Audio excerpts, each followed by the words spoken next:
সকলোকে প্ৰথমতে নতুন বছৰৰ শুভেচ্ছা জ্ঞাপন কৰিছোঁ, লগতে আপোনালোককো জনাইছোঁ। আচলতে আজি আমাৰ মহাবাহু সংগীত বিদ্যালয় ডিব্ৰুগড় অন্তৰংগৰ এদিনত আমাৰ সকলো ছাত্ৰ ছাত্ৰী অভিভাৱক গোট খাই পেলাই আমি আমাৰ এই 2024 চনত আমি কি কৰিলোঁ, কেনেধৰণে আগবাঢ়ি গৈছিলোঁ, সেই কথাখিনি আলোচনা কৰাৰ পিছত আমি 2025ত কেনেকৈ আগবাঢ়ি যাব, তেওঁলোকক কেনেকৈ আগবঢ়াই নিয়া হ'ব, এই কথাবিলাক আমি আলোচনা কৰিলোঁ। আমাৰ ভুল শুদ্ধবিলাকো আমি আলোচনা কৰিলোঁ। ইয়াৰ লগতে মই আৰু এটা কথা জনাওঁ, এতিয়া আমাৰ 2025ত এই জানুৱাৰীৰ পৰা আমাৰ মহাবাহু সংগীত বিদ্যালয় নামভৰ্তিকৰণৰ প্ৰক্ৰিয়া আৰম্ভ হৈছে। লগতে আমাৰ সত্ৰীয়া কলাকৃতি কেন্দ্ৰটোৰ নাম প্ৰক্ৰিয়া আৰম্ভ হৈছে। গতিকে কোনোবা ইচ্ছুক প্ৰাৰ্থী বা কোনোবা অভিভাৱকে যদি বিচাৰে, এতিয়া জানুৱাৰীৰ পৰা আমাৰ এপ্ৰিললৈকে নামভৰ্তিকৰণ চলি থাকিব। গতিকে সকলো আহি ইয়াত নামভৰ্তিকৰণ কৰিব পাৰিব।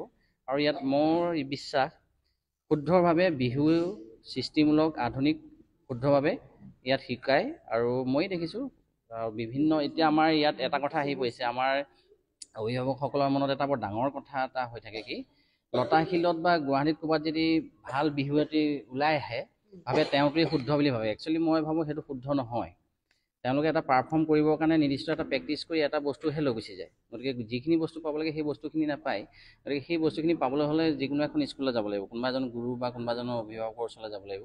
গতিকে তাত তলৰ পৰা যদি শিকি যায়, তেতিয়াহে সেইখিনি কাম কৰিবগৈ পাৰিব। গতিকে মই আশা কৰিছোঁ ইয়াত সকলোখিনি পাব, সকলোৱে শিকি মেলি আগবাঢ়ি যাব পাৰিব। আৰু নতুন বছৰটো সকলোৱে মংগলময় হওক, সুখৰ হওক, তাৰে কামনা কৰি মই আজি সামৰণি মাৰিছোঁ। ধন্যবাদ। সকলোকে প্ৰথমতে নতুন বছৰৰ শুভেচ্ছা জ্ঞাপন কৰিছোঁ, লগতে আপোনালোককো জনাইছোঁ। আচলতে আজি আমাৰ মহাবাহু সংগীত বিদ্যালয় ডিব্ৰুগড় অন্তৰংগৰ এদিনত আমাৰ সকলো ছাত্ৰ ছাত্ৰী অভিভাৱক গোট খাই পেলাই আমি আমাৰ এই 2024 চনত আমি কি কৰিলোঁ, কেনেধৰণে আগবাঢ়ি গৈছিলোঁ, সেই কথাখিনি আলোচনা কৰাৰ পিছত আমি 2025ত কেনেকৈ আগবাঢ়ি যাব, তেওঁলোকক কেনেকৈ আগবঢ়াই নিয়া হ'ব, এই কথাবিলাক আমি আলোচনা কৰিলোঁ। আমাৰ ভুল শুদ্ধবিলাকো আমি আলোচনা কৰিলোঁ। ইয়াৰ লগতে মই আৰু এটা কথা জনাওঁ, এতিয়া আমাৰ 2025ত এই জানুৱাৰীৰ পৰা আমাৰ মহাবাহু সংগীত বিদ্যালয় নামভৰ্তিকৰণৰ প্ৰক্ৰিয়া আৰম্ভ হৈছে। লগতে আমাৰ সত্ৰীয়া কলাকৃতি কেন্দ্ৰটোৰ নাম প্ৰক্ৰিয়া আৰম্ভ হৈছে। গতিকে কোনোবা ইচ্ছুক প্ৰাৰ্থী বা কোনোবা অভিভাৱকে যদি বিচাৰে, এতিয়া জানুৱাৰীৰ পৰা আমাৰ এপ্ৰিললৈকে নামভৰ্তিকৰণ চলি থাকিব। গতিকে সকলো আহি ইয়াত নামভৰ্তিকৰণ কৰিব পাৰিব।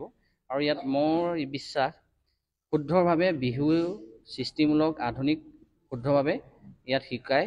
আৰু মই দেখিছোঁ বিভিন্ন, এতিয়া আমাৰ ইয়াত এটা কথা আহি পৰিছে, আমাৰ অভিভাৱকসকলৰ মনত এটা বৰ ডাঙৰ কথা এটা হৈ থাকে, কি লতাশিলত বা গুৱাহাটীত ক'ৰবাত যদি ভাল বিহু এটি ওলাই আহে, ভাবে তেওঁটোৱে শুদ্ধ বুলি ভাবে। একচুৱেলি মই ভাবোঁ সেইটো শুদ্ধ নহয়। তেওঁলোকে এটা পাৰফৰ্ম কৰিবৰ কাৰণে নিৰ্দিষ্ট এটা প্ৰেক্টিচ কৰি এটা বস্তুহে লৈ গুচি যায়। গতিকে যিখিনি বস্তু পাব লাগে সেই বস্তুখিনি নাপায়। গতিকে সেই বস্তুখিনি পাবলৈ হ'লে যিকোনো এখন স্কুললৈ যাব লাগিব, কোনোবা এজন গুৰু বা কোনোবা এজনৰ অভিভাৱকৰ ওচৰলৈ যাব লাগিব। গতিকে তাত তলৰ পৰা যদি শিকি যায়, তেতিয়াহে সেইখিনি কাম কৰিবগৈ পাৰিব। গতিকে মই আশা কৰিছোঁ ইয়াত সকলোখিনি পাব, সকলোৱে শিকি মেলি আগবাঢ়ি যাব পাৰিব। আৰু নতুন বছৰটো সকলোৱে মংগলময় হওক, সুখৰ হওক, তাৰে কামনা কৰি মই আজি সামৰণি মাৰিছোঁ।